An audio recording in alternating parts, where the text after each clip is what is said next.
छोटा सा गांव था।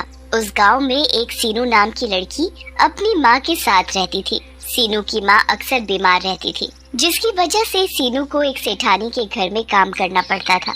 सीनू देखती है कि सेठानी के यहाँ बहुत सारी मिठाई रखी हुई है। इतनी सारी मिठाई! तभी सेठानी आती है। सीनू, ये सारी मिठाई अंदर कमरे में अच्छे से रख दे। जी सेठानी जी।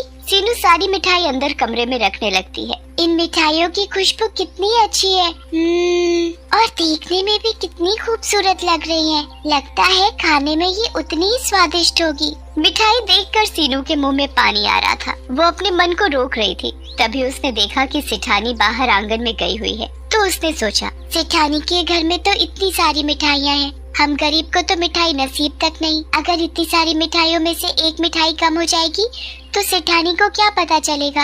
ये सोचकर सीनू उन सारी मिठाइयों में से एक मिठाई चुपके से खा लेती है। अरे वाह, ये मिठाई दिखने में जितनी खूबसूरत है उतनी स्वादिष्ट खाने में भी है। ऐसा करती हूँ, एक और मिठाई चुपके से खा लेती हूँ। इतनी सारी मिठाइयों में एक और कम हो जाएगी तो सेठानी को क्या पता चलेगा। फिर सीनू उन सारी रखी मिठाइयों में से एक और अलग तरह की मिठाई खा लेती है। अरे वाह, ये मिठाई तो उससे भी ज्यादा स्वादिष्ट है और मुलायम भी। खाकर मजा ही आ गया। ऐसे ही सीनू एक एक करके बहुत सी मिठाई खा जाती है। तभी सीनू के मन में ख्याल आता है, आज दिवाली है और मिठाई खरीदने के लिए पैसे भी नहीं है। पता नहीं सेठानी दिवाली की मिठाई के लिए पैसे देगी भी या नहीं। मैं इन मिठाइयों में से 2-4 मिठाई छुपा कर घर ले जाती हूँ। माँ मिठाई खाएगी तो खुश हो जाएगी और इतनी सारी मिठाइयों में से सेठानी को कुछ भी पता नहीं चलेगा कि मैंने इसमें से मिठाई चुराई है। और फिर सीनू अपने दुपट्टे में मिठाई छुपा कर रख लेती है और जब घर का सारा काम कर लेती है तो अपने घर जाने लगती है। तभी अचानक से उसके हाथ से दुपट्टा छूट जाता है और सारी की सारी मिठाई गिर जाती है। ये सब सेठानी देख लेती है। तू मिठाई चुरा कर भाग रही थी, रुक, तुझे तो मैं अभी बताती हूँ। फिर सेठानी पूरे गांव के सामने बताती है, ये सीनू मेरे घर से मिठाई चुरा कर भाग रही थी।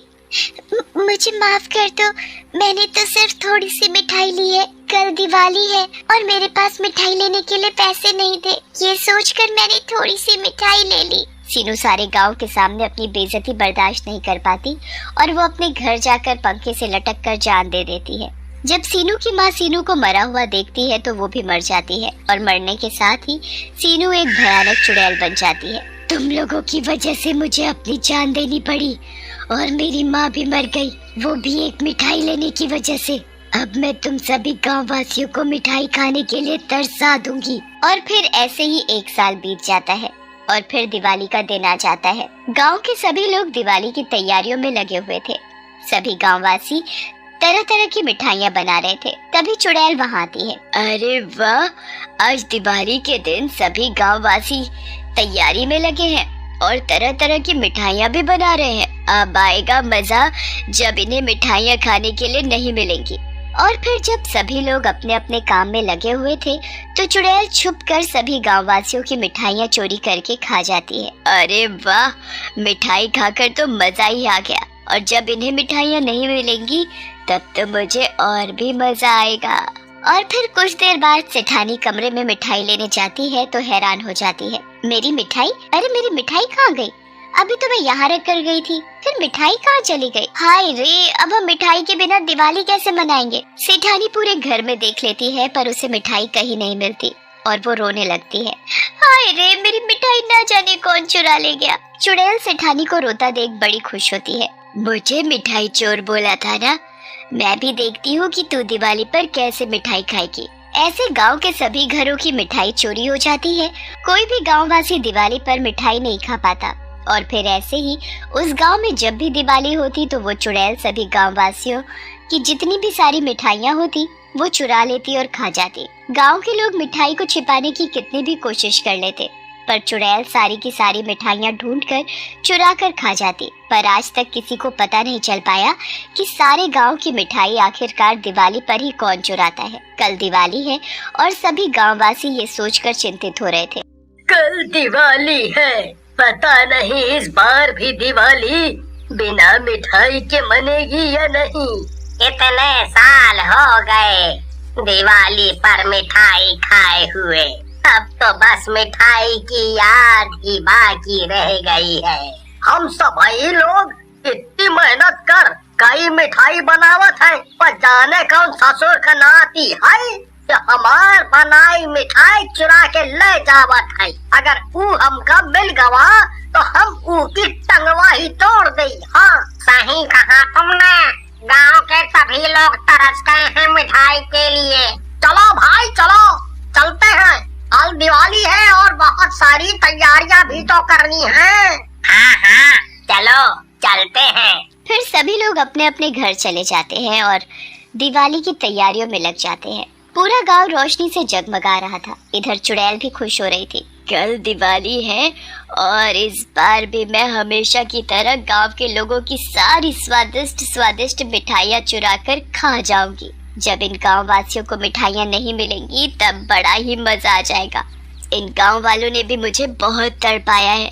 इन्होंने तो मुझे मिठाई चोर ही बना दिया। फिर चुड़ैल दिवाली के दिन का इंतजार करने लगती है। उधर गांव के लोग सोच सोच कर परेशान थे कि इस बार भी कहीं उनकी मिठाइयाँ चोरी ना हो जाए। और फिर सभी आदमी अपनी अपनी पत्नियों से कह रहे थे, अरे भगवान, इस बार मिठाइयों को अच्छी तरह छुपा कर रखना, कहीं हर बार की तरह इस बार भी मिठाई चोरी ना हो जाए।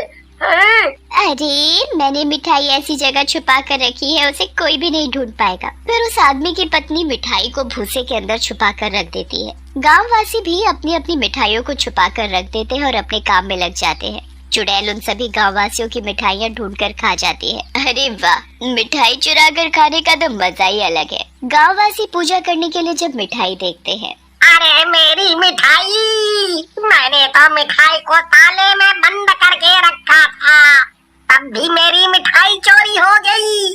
आय राम, मेरी मिठाई। तभी वो औरत भी भूसे से मिठाई निकालने लग जाती है। अरे अरे मेरी मिठाई, मैंने तो इसे भूसे में छिपा कर रखा था। फिर कौन सत्यानाशी मेरी मिठाई चुरा कर ले गया। अब मैं बच्चों को मिठाई कहाँ से खिलाऊंगी, क्या दूंगी। चुड़ैल मिठाई के लिए सभी गांववासियों को रोते देखकर बड़ी खुश हो रही थी। अब आया मजा। सभी गांववासी मिठाई चोरी होने की वजह से बड़े दुखी होते हैं और आपस में कहते हैं, समझ में नहीं आ रहा कि आखिर दिवाली पर ही कौन हमारी मिठाई चुरा कर ले जाता है। तुम सही कह रहे हो भैया। तभी गांव की एक औरत कहती है, मुझे तो किसी भूत प्रेत का साया लगता है। हम सब ने अपनी मिठाइयों को कितना छुपा कर रखा, फिर भी वो चोरी हो गई। तुम सही कह रही हो। हम सबको पुजारी जी के पास जाना चाहिए। अब तो वो ही हमारी मदद कर सकते हैं। और फिर सभी गांववासी और सेठ सेठानी भी पुजारी के पास जाते हैं। पुजारी जी, पता नहीं कौन हर दिवाली पर हमारी मिठाइयाँ चुरा कर ले जाता है, जिसकी वजह से हमारी दिवाली फीकी रह जाती है। हम दिवाली पर मिठाई खाएबे का तरस गए हैं। भला बिना मिठाई के भी कौनो दिवाली होती है। इस गांव के ऊपर एक चुड़ैल का साया है और वो ही तुम सबको परेशान कर रही है। वो ही तुम सबकी मिठाइयाँ चुरा कर खाती है।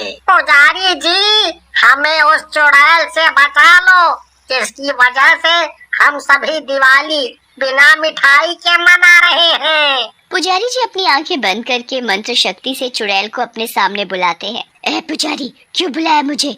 क्या तुझे अपनी जान प्यारी नहीं है? तू इन गांव वासियों को क्यों परेशान कर रही है? क्यों इन गांव वासियों की मिठाइयाँ चुरा कर खाती है? ये सेठ सेठानी ने मुझे मिठाई चोर बना दिया, वो भी थोड़ी सी मिठाई के लिए, और मेरी पूरे गांव के सामने खूब बेइज्जती की। और फिर सभी लोगों ने मुझे मिठाई चोर कहकर खूब बेइज्जत किया, जिसकी वजह से मैं ये बर्दाश्त नहीं कर सकी और अपनी जान दे दी। फिर मेरी माँ भी मेरी मौत का बदला सहन नहीं कर पाई और वो भी मर गई। जब से मैंने सोच लिया कि हर दिवाली पर पूरे गांव को मिठाई खाने के लिए तरसा दूंगी, तब इन्हें पता चलेगा कि बिना मिठाई के दिवाली कैसी लगती है। अरे मेरे पास तो पैसे नहीं थे, तो इसीलिए मैंने थोड़ी सी मिठाई ले ली और इन्होंने तो मुझे मिठाई चोरी बना दिया। फिर चुड़ैल बहुत रोने लगती है। माफ कर दे इन्हें। फिर सभी गांववासी और सेठ सेठानी चुड़ैल से माफी मांगते हैं। सीनू, हमसे गलती हो गई, हमें माफ कर दे। आज के बाद हम किसी भी गरीब के साथ ऐसा नहीं करेंगे। और सब अनाथ और गरीबों को दिवाली पर मिठाई बांटा करेंगे। फिर पुजारी लोटे से गंगा जल चुड़ैल पर डालकर उसे मुक्त कर देता है और वो चली जाती है।